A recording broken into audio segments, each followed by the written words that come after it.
Well, the first thing I want to do is compliment these folks on making this table not squeak. I was afraid of it last week. When we're done, I've brought 60 of these with me. I don't know if that's enough. I hope so. This is a print of the draft chapter from the new book I'm working on, and this is on anti-Semitism. So what I'm going to share with you tonight will be sort of a superficial view of what's in here, so you'll get a little bit of it. But then you'll be able to pick up a copy of this for free when we're done and go home and really indulge if you desire to do so, and I hope you do. I have to say something when we start, and I'm going to say this really seriously, and I mean it really seriously, and I don't know any other way to put this other than this is going to be really unpleasant, and I'm not joking. I'm going to talk about some things which are just going to break your heart, and they're going to really hurt. But without the realization of those things that I'm going to share, nothing will ever change, right? I mean, that's the reality, particularly of living as a believer, is you have to confront the evil in the world, and very often the evil in the church, if it's to be overcome. And you can just skate over it and ignore it, but that doesn't glorify God, and it doesn't do any justice whatsoever to the sacrifice of Jesus. I mean, really. So I apologize in advance, but this is going to be dead serious. It's going to be really troublesome. I'm not going to say anything tonight that I don't believe is true and haven't seen the research about, but I suspect a lot of it will be a surprise and a shock.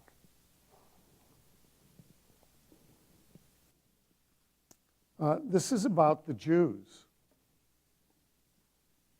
They've been despised throughout history. And the primary reason they were despised throughout history, across many generations, in many countries, over the course of millennia, is because of their steadfast refusal to accept the gods of their conquerors. Now, not everyone lived up to that. But fundamentally, the tradition in the world for literally millennia was if the country you lived in had its local gods and you were invaded by another country, you typically accepted the gods of your conquerors because they had proven themselves more powerful than the gods you worshiped locally.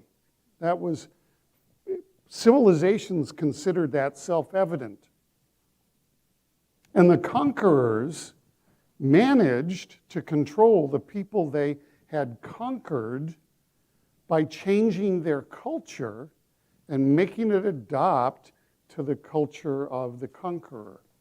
We'll make people like us, they'll be easier to control. The problem was the Israelites, the Jews, over the course of centuries, refused. Invasion after invasion, they refused to worship the gods of their conquerors. Some gave in and did, but there was always a core that didn't, and the result was that they were despised by their conquerors. And I'll give you some examples of that. By the way, this includes Jews being conquered by Christians, either by Christian military conquerors or Christian countries, or even just Christian governments that required the Jews in their population to convert or die. Now, I don't believe that Christian leaders who did that really deserve the label Christian. I think they used their position and that method to try to influence the population that was under them, and it just didn't work as well as they thought it would for the Jews. And so they got killed or put in jail or in some cases escaped to various parts of the world. Now, I want to be clear of two things. One, this is still going on. Well, all you have to do is open the newspaper or watch TV. It's still going on all over the planet. In fact, it's getting worse in some places. And it's done in local groups of people, either explicitly or implicitly. And this is actually very appropriate in an African American or church where a large part of the membership is of color, because the way that those kinds of prejudices against Jews take place is very similar. There's the sly wink, and the funny little joke that's said sort of privately between people. It's a condescending kind of thing that goes on. You know why Jews have such big noses? Air is free, right? That's actually a really disgusting joke, isn't it? Yeah, but it's typical of that kind of conversation. Same thing goes on about African Americans, those weird little stupid jokes that put people down. So, and I'm not talking about being hypersensitive.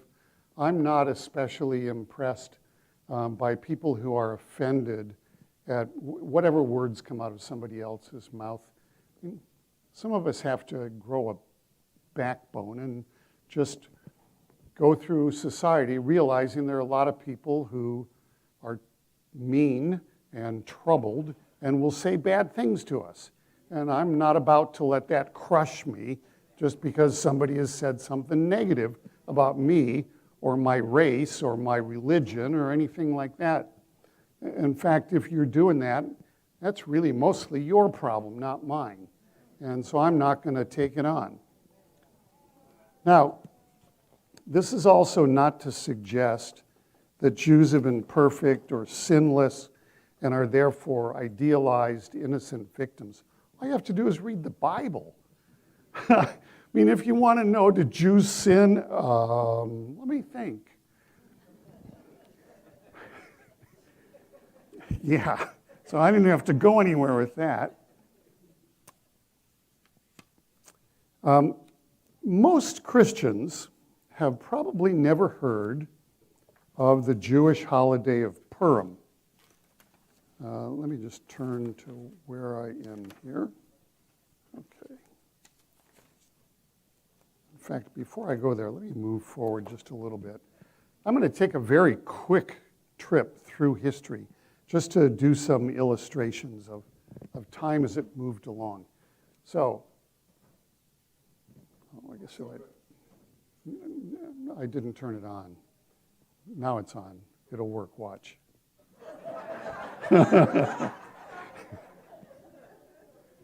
All right, Egypt. So Joseph's brothers, who are not really hero material, sell their poor brother. He ends up in Egypt, but then he proves to be so wise and so filled with the wisdom and the Spirit of God that he becomes second in command of all of Egypt. And it's his wisdom that saves Egypt from a horrible drought and a famine, right?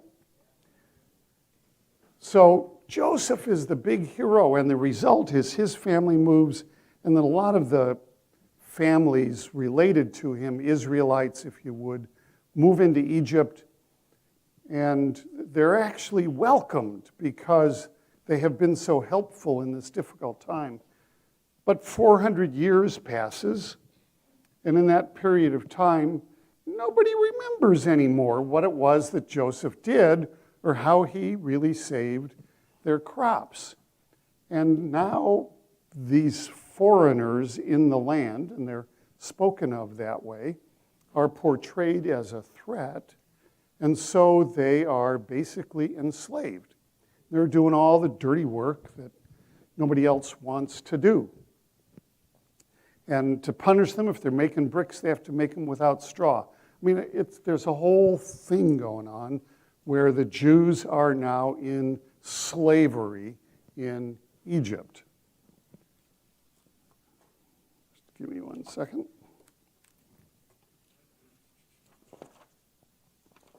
So the result is that God calls on Moses to get them out of there, which he does after a fight with the Pharaoh. The Pharaoh, of course, thinks his gods are more powerful than Moses' gods. That's disproven relatively quickly.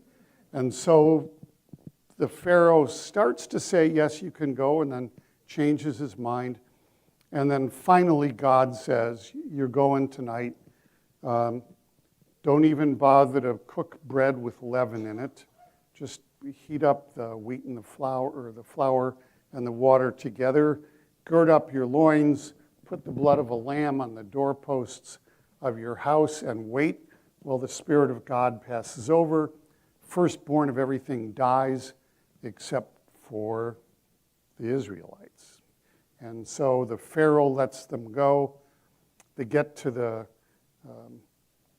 Red Sea, or the Reed Sea, and they think first of all, they don't know how they're going to get across.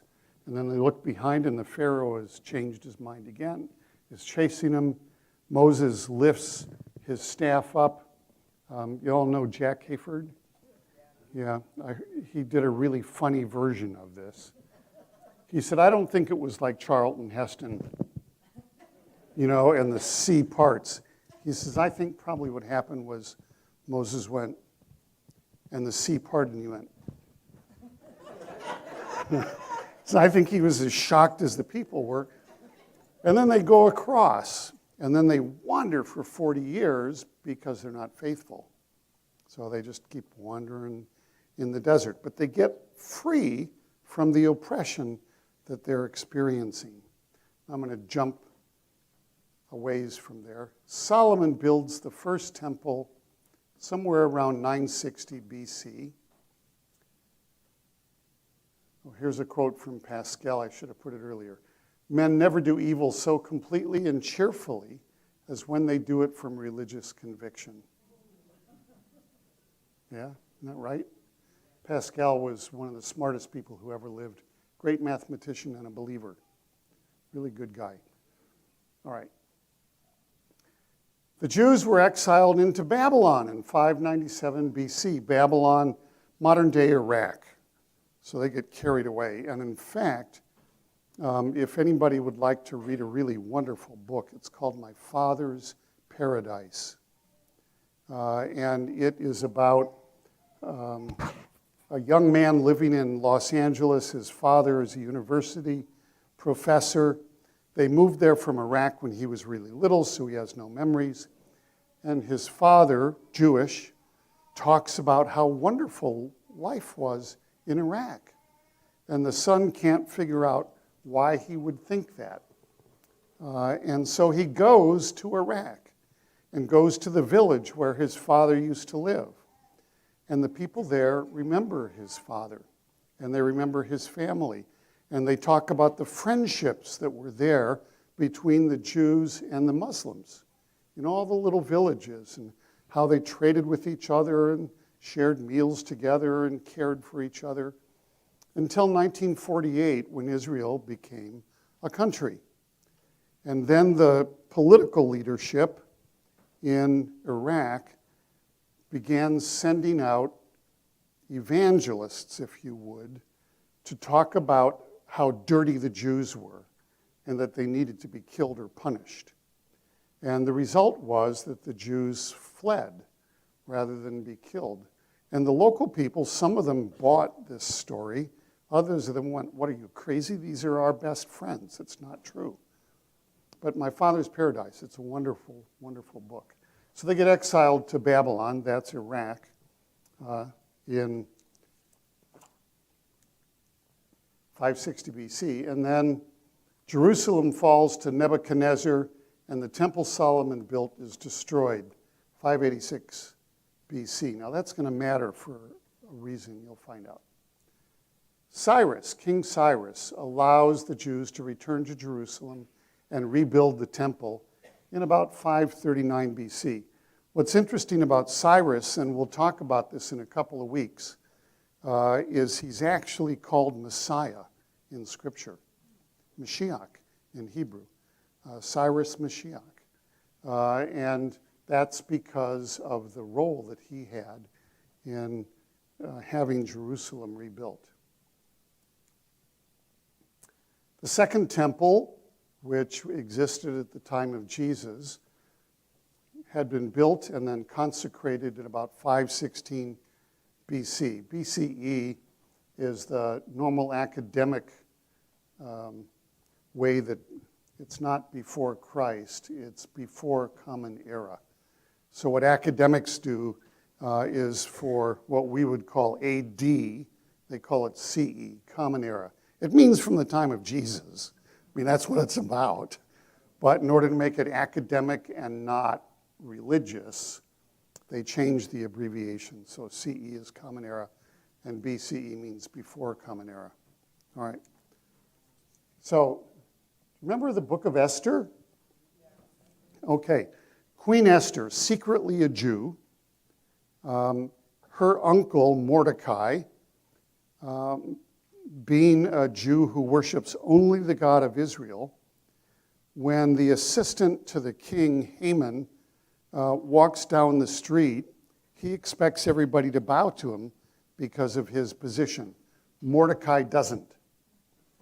And so Haman goes in and tells the king, and this is a recurring theme, that there's a group of people living in the kingdom who really are not obedient to the king, and they're troublemakers, and they should be taken care of. They should be killed. And he gets the king's permission to kill them. Mordecai overhears this, tells Esther.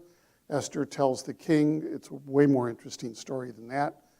And ultimately, Haman is hanged along with his sons rather than the Jews being killed. That's the book of Esther. And the holiday that it celebrates is called Purim, P-U-R-I-M. That's how you would say it in Israel. The way it's normally said among Ashkenazi Jews, so Eastern European and American, is Purim rather than Purim. And Pur is basically like dice. You know, if you throw dice or you cast lots, and the plural of it is Purim. So what happens is that lots are cast to figure out the days in which all the Jews are going to be killed. So that happens around there, around 475 BCE. So this is celebrated. This is actually one of the Jewish holidays, Purim, and it's celebrated with great felicity, with a lot of fun. And probably one of the most fun parts is the whole book of Esther is read. A scroll in Hebrew is Megillah. You've heard the expression, the whole Megillah? Well, what it means is the whole scroll. So at the celebration of Purim, the entire scroll of Esther is read. So they say, yeah, we read the whole Megillah. That's where that expression comes from. So this was an attempt to kill all the Jews and this province was really the Persian Empire at the time. So it's a huge province. And it was aborted by Queen Esther and her wisdom. So now Alexander conquers basically the entire known world. Includes modern-day Israel, Syria, Saudi Arabia, Lebanon, North Africa, Turkey, Greece, Rome, France, Spain. That whole area is conquered, and on into India, actually, is conquered by Alexander. And one of the things that Alexander does is, this is going to sound familiar, He imposes the Greek language and the Greek culture everywhere that he conquers. Okay? And not just a little bit. Alexander's tutor, as he was growing up, was Aristotle. So if you think about the most famous Greek philosophers, Socrates, they're in this sequence, Socrates, Plato, Aristotle, and then the pupil of Aristotle was Alexander, who's called Alexander the Great. I don't believe anybody who kills that many people should ever be called great. But Alexander conquers this whole area by the time he's 25, and then he dies. And then the empire is divided up among various generals and relatives and others. But what's happened in the process, and this is, you're going to see where this starts to play out, is the Greek language becomes the language of the entire empire. It's the reason the New Testament is written in Greek, is because of that, okay? And in fact, it's the reason the Old Testament is written in Greek in a version called the Septuagint.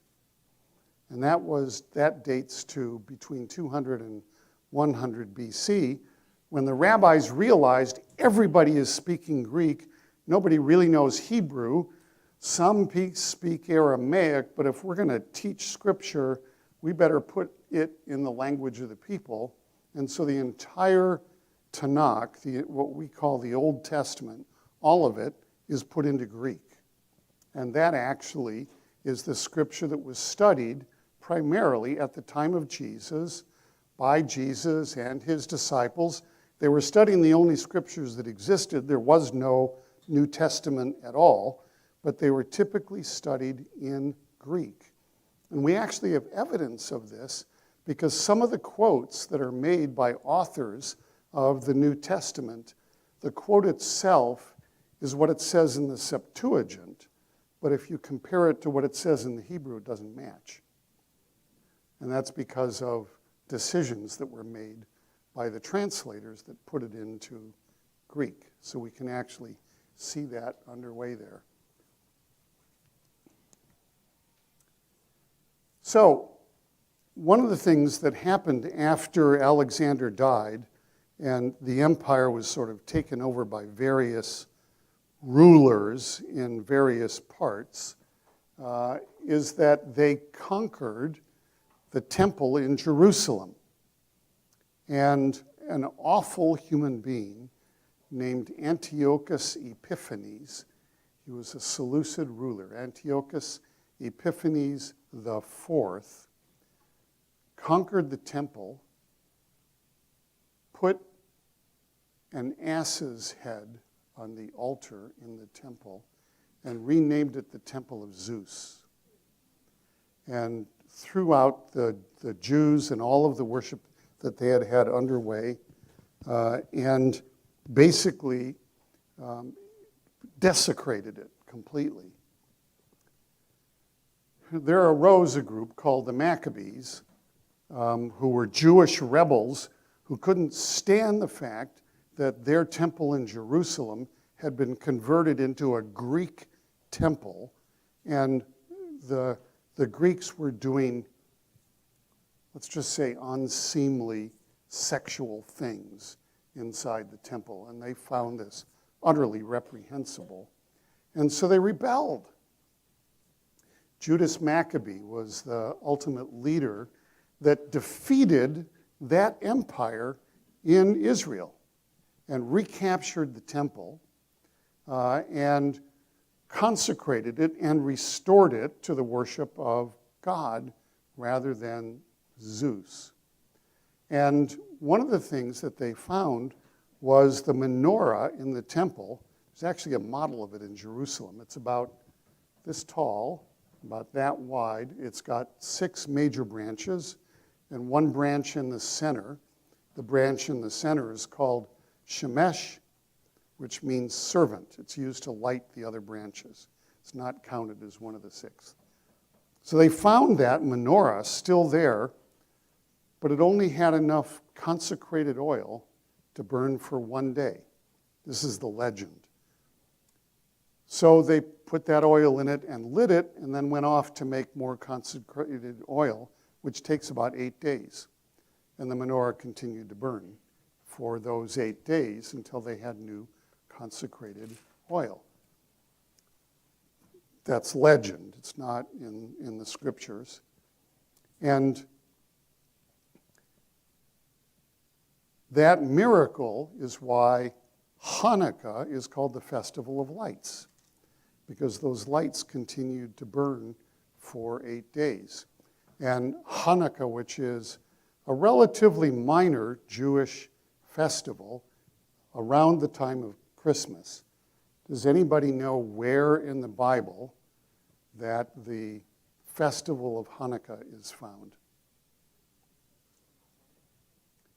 John 10. It's in the New Testament. It's not in the Old Testament at all. It's in John 10. And it says that Jesus was going into Jerusalem for the Feast of the Dedication. Well, that's Hanukkah. The Hanukkah means dedication. And it was the reconsecration of the temple that was being celebrated. Okay?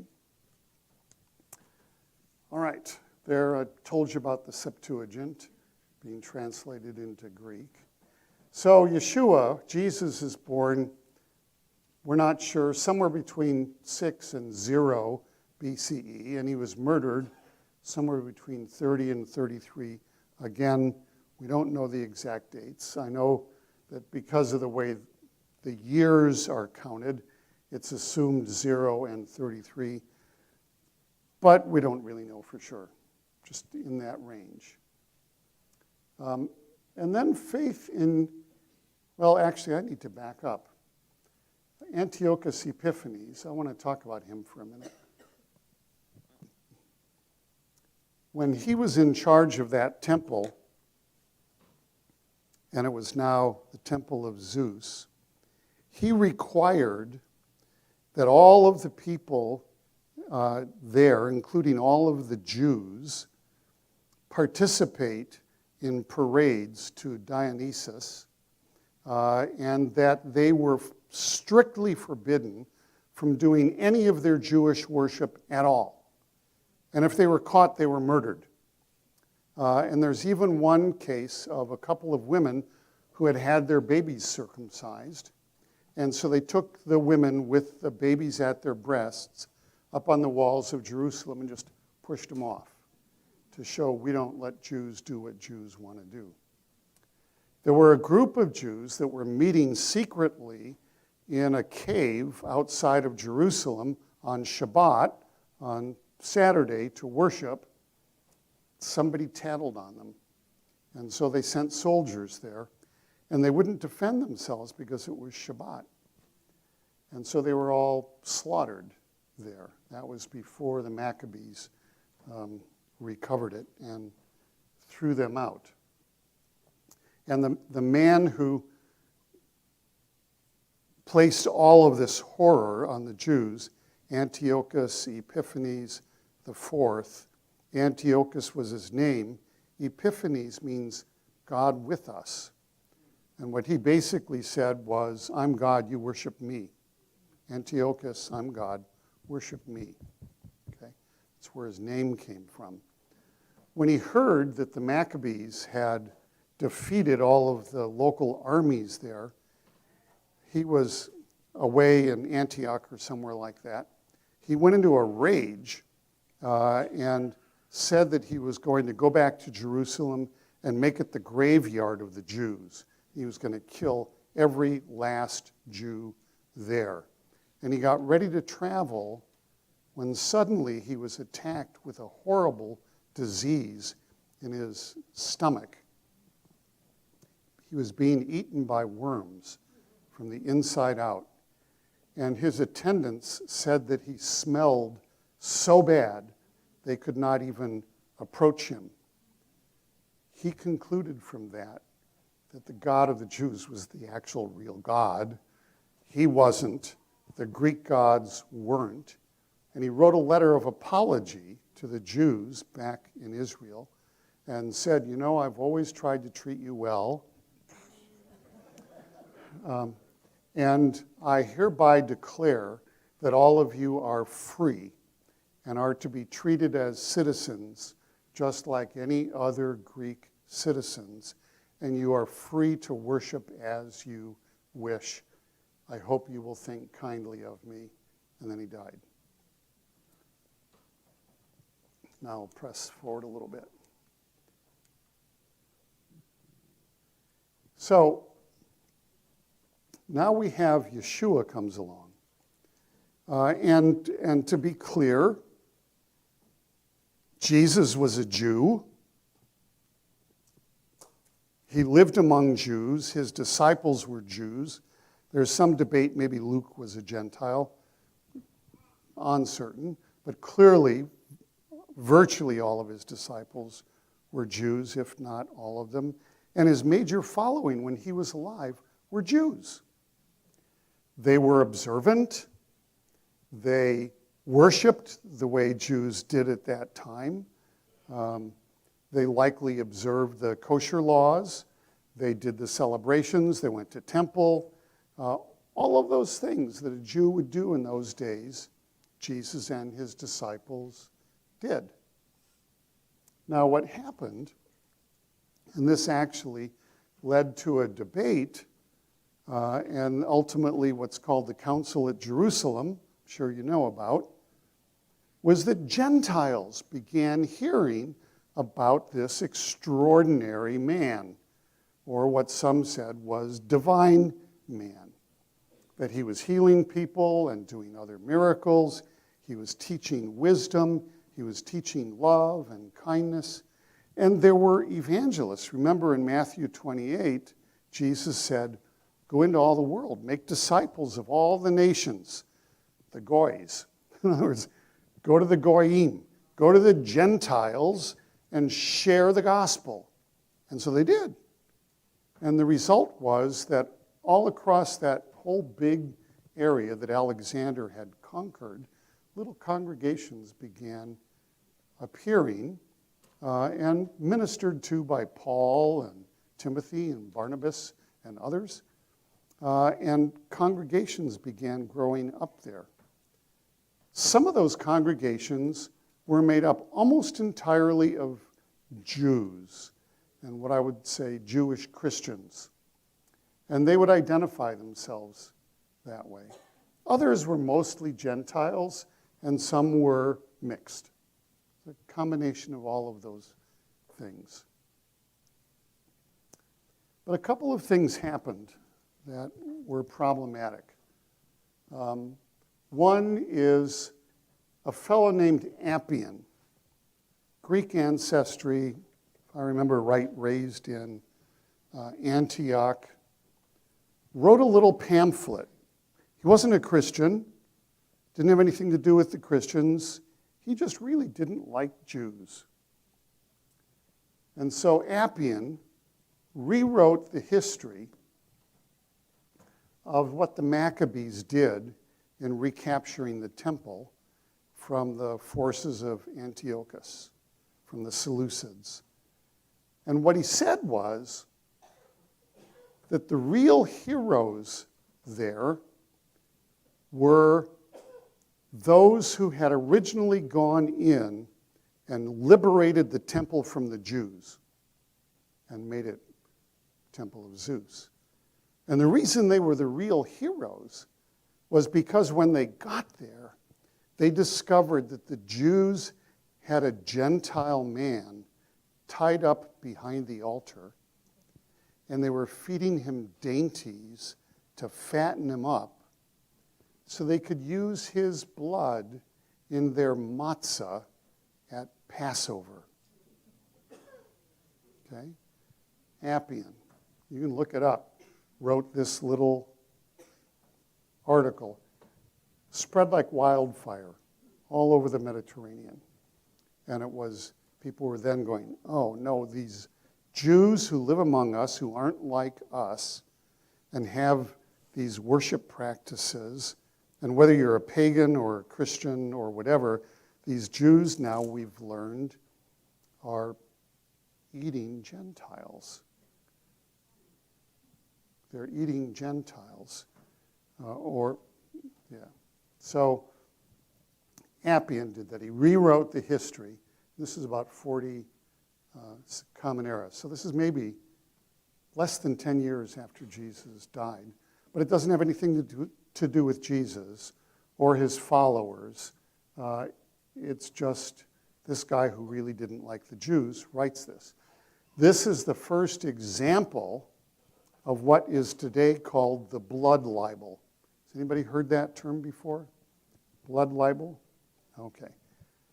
Here's the blood libel. And it actually is spoken today in many parts of the world.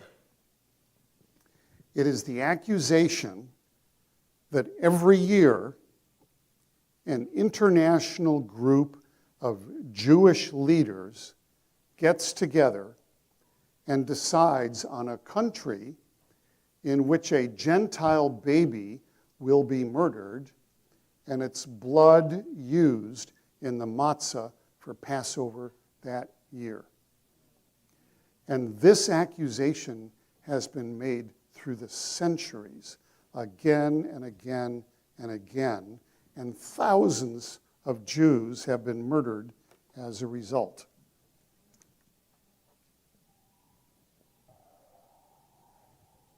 The temple, which had been rebuilt, is destroyed by the Romans between 66 and 70.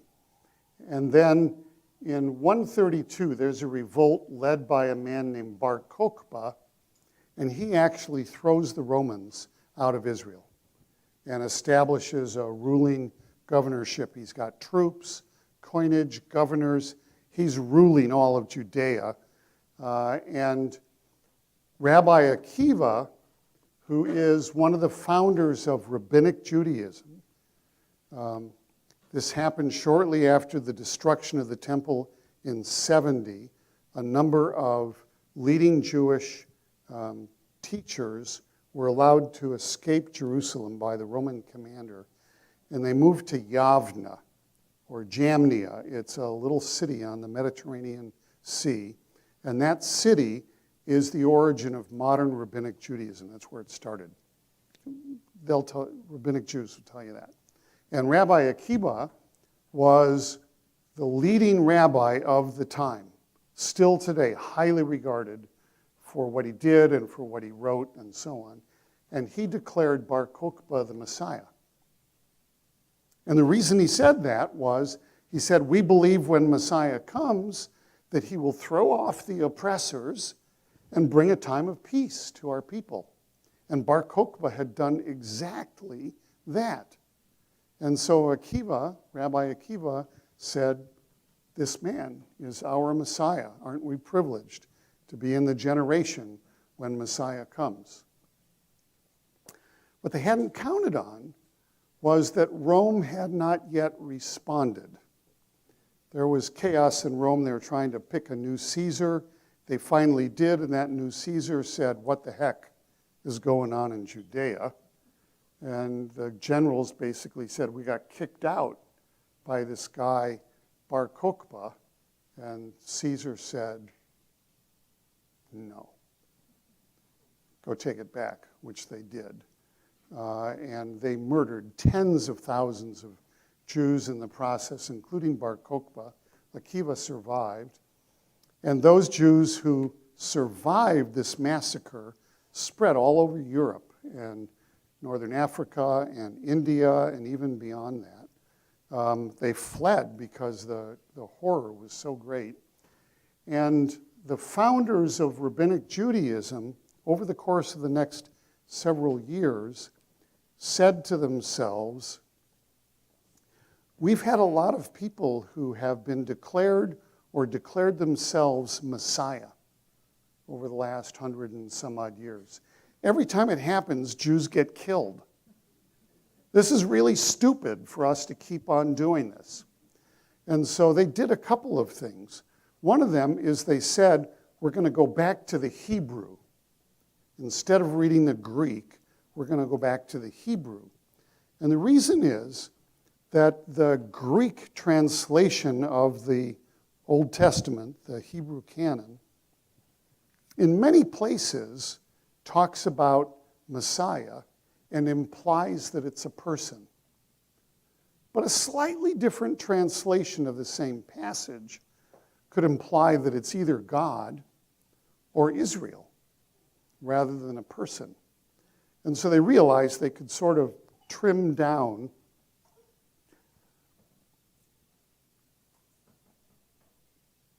the number of murders that had gone on of Jewish people by not claiming Messiah so quickly. Does that make sense?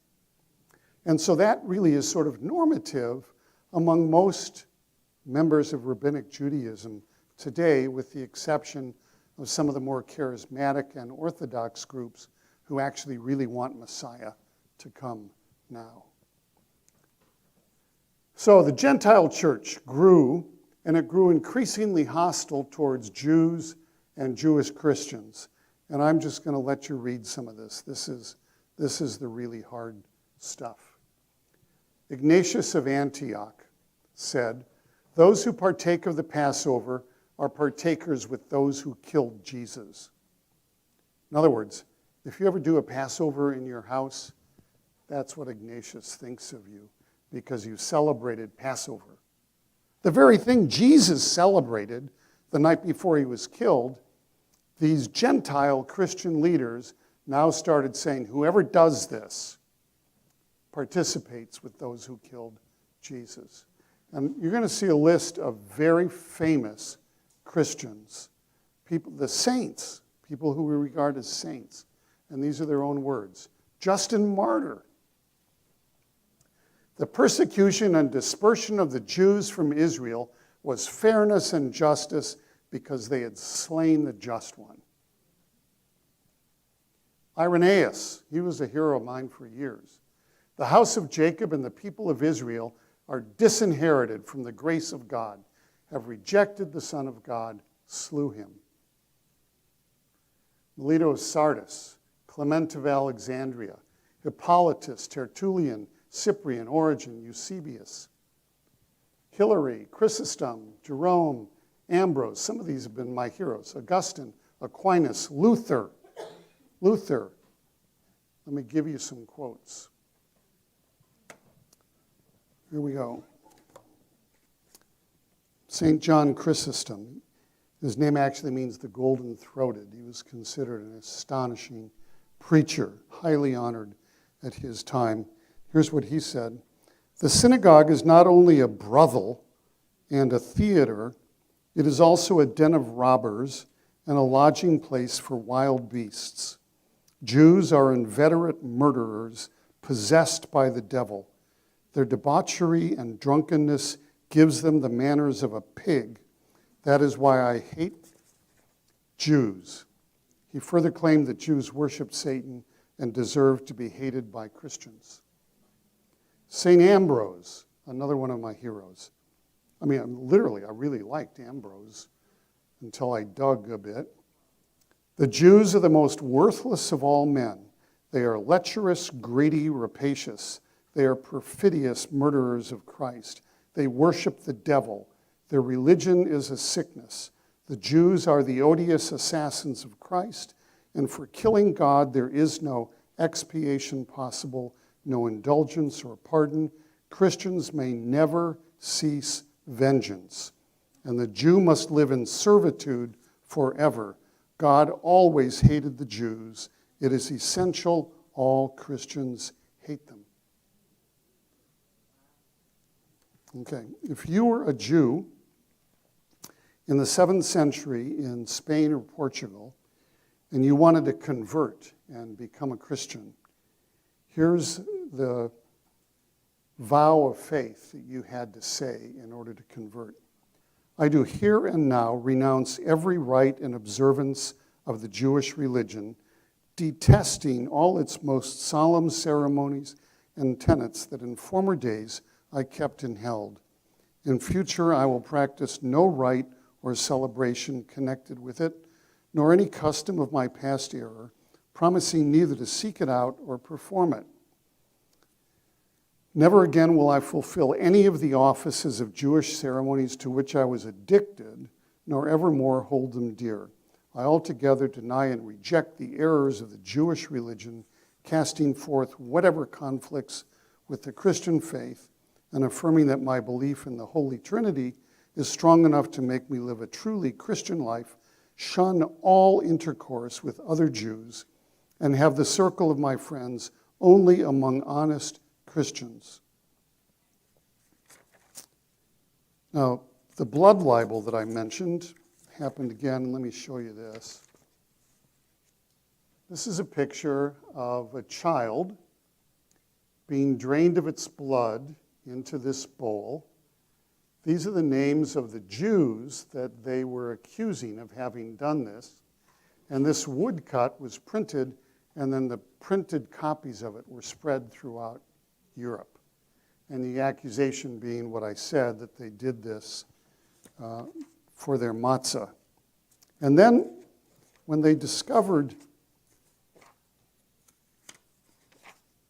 how much they hated the Jews and they wanted to convert them, what they did was they discovered some Jews, having converted rather than die, were still practicing things like Shabbat, Passover, Purim, Hanukkah, and so on at home. And so they tortured them to get them to admit what they had been doing. And this is actually a picture from the Inquisition, from that period, of the kinds of torture that they did. And I just would point this out. One of them is what today is called waterboarding. What they do is tie you on your back and then fill your lungs with water by forcing it down into your body until you're willing to confess or die. Now, the final one that I'm going to share is truly the most, well, two of them. Two that are very troubling. This is a picture from a cathedral in Europe, in Wittenberg. Remember where Luther nailed the 95 Theses on the door? So this is from the corner of a cathedral. And what this is it's a picture of a sow. And under the sow are pigs and Jews suckling on the pig. And there's a rabbi here who is lifting up the tail of the sow. And up here it says Shem Hemphoros, which means the secret name of God. And here's what Luther said. Luther described this.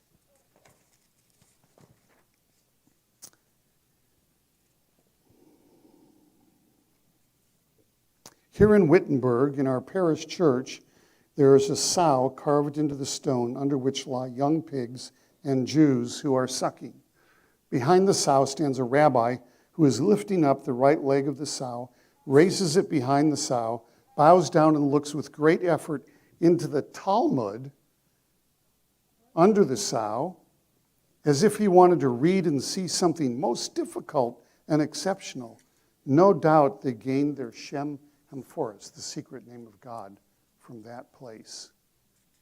Can you believe how horrible this depiction is? And it's actually on a number of cathedrals throughout Europe. Now, Luther, in his younger years, and this will be the last one that I share now, and I'll let you read the rest when you pick this up, if you're willing. This is extremely difficult for me, for friends of mine who are Lutherans, and even for other Protestants who have loved Luther, and the way in which he stood up against a very corrupt hierarchy in the Catholic Church. No question but what he did that. And his protest resulted in what we today call Protestantism or Protestism. And in his younger years was very kindly disposed toward Jews and just believed that by being kind to them, they would eventually experience the love of Christ and they would proclaim him Messiah and Lord and Savior. And he wasn't nearly as successful at doing this as he had hoped that he would be. And so he wrote a 65,000-word book titled On the Jews and Their Lies. And this book became one of the most quoted texts of Nazism. And here's just a couple of paragraphs of what Luther said. It must dare not be considered a trifling matter, but a most serious one, to seek counsel against this and to save our souls from the Jews, that is, from the devil and from eternal death. My advice, as I said earlier, is, first, that their synagogues should be burned down, that all who are able toss sulfur and pitch. It would be good if someone could also throw in some hellfire. Second, that all their books, their prayer books, their Talmudic writings, also the entire Bible, be taken from them, leaving them not one leaf, that these be preserved for those who may be converted. Third, that they be forbidden on pain of death to praise God, to give thanks, to pray, and to teach publicly among us in our country. Fourth, that they be forbidden to utter the name of God within our hearing, for we cannot, with a good conscience, listen to this or tolerate it. That's Martin Luther. Luther's words didn't go unheeded. They were quoted constantly in Nazi propaganda. And after Kristallnacht, remember Kristallnacht? November 9th and 10th, 1938, when some 1,000 synagogues were burned, 7,000 Jewish businesses destroyed, and 30,000 Jews arrested, German Lutheran Bishop Martin Sassy approvingly wrote, on Luther's birthday, the synagogues are burning in Germany. He told the German people to listen to Luther's words, calling him the greatest anti-Semite of his time, the warner of his people against the Jews. Now, there's more to this, and let me just show you, that's Luther. 2 books. You can still buy on the Jews and their lies. You can buy Mein Kampf, and you can buy a book called The Protocols of the Elders of Zion, which was originally serialized in a Russian magazine in the early 20th century. Those books are the top-selling books today in the Middle East.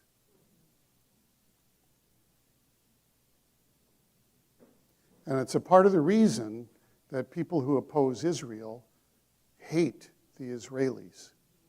And this is a copy of one of those books that's in Arabic.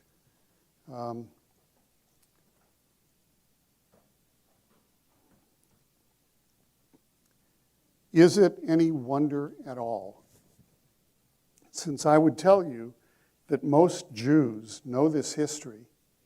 They either know it explicitly because they've been taught it, or they know it in their guts, that if a kind, hopeful Christian comes up to them and wants to tell them about Jesus, they couldn't be less interested because of all the things that have been done in his name over the course of 2,000 years.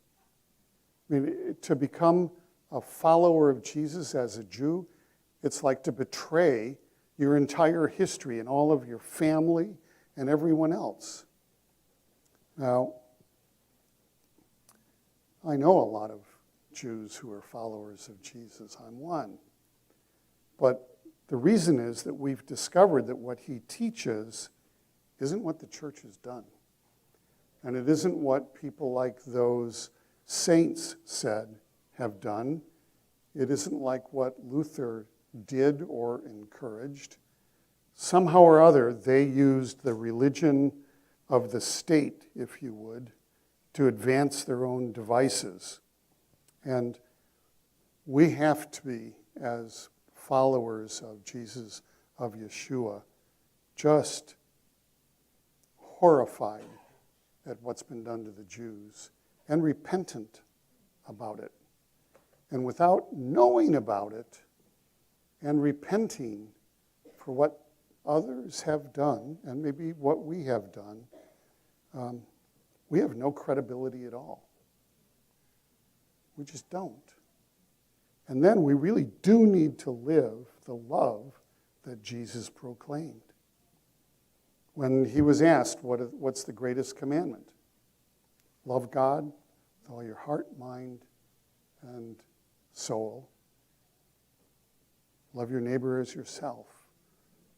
All the law and the prophets stand under these two commands. That's really what we should be living day to day. And if we truly live that and have that kind of love in our hearts, ultimately there will be Jewish people who will say, all right, I just found out what a real Christian is like. This I can approve. In spite of all of the things that have been said and done about us, what Jesus says, what he taught, what he demonstrated, it actually makes sense. He really does seem like this could be the true Messiah who brings peace to the world. But boy, we've got to own what it is we've done. And if we own it, then that honesty, I think, opens hearts. It's necessary anyway, but I think it opens hearts.